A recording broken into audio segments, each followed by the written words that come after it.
Nigel, a great start and a goal at the end. Talk to us about the middle bit, really. The middle bit's not really worth talking about, because the goals that we conceded, all three of them were really poor. And I mean, it still remains very, very frustrating that we can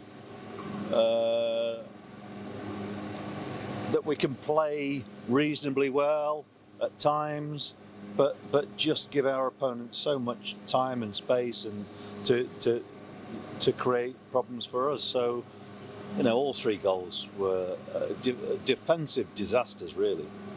So the most disappointing thing that you actually created some opportunities ourselves, but then at the where it counts in defence, it didn't really happen. Well, I mean, look, that's the other thing. When, especially in the second half, we had so many times when the ball flashed across the goal, but we just couldn't get on the end of it. So it remains a real frustration, and it's a missed opportunity today, because we could have drawn level on points with Huddersfield. With a number of games not being played, we could have made some progress. But I think it's just indicative of where we are. We have an inconsistency of performance as a team, but certainly we've got too many individuals whose range of performance is too big still. So, having said that, I thought some of our youngsters did great. I thought Eamon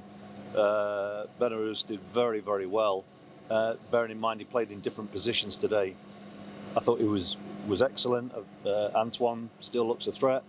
Alex Scott, I think, did well too.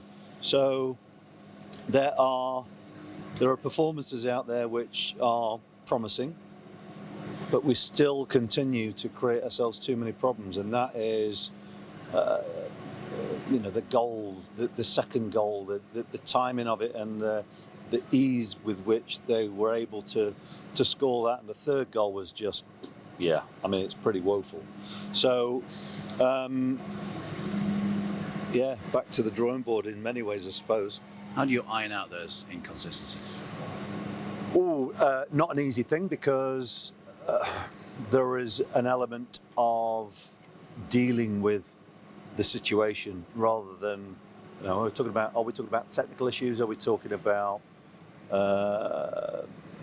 players just being able to deal with the situation? It's a mixture, and I think when you've got a squad with, as we have, who, we don't have a lot of championship experience, and at times it really does show.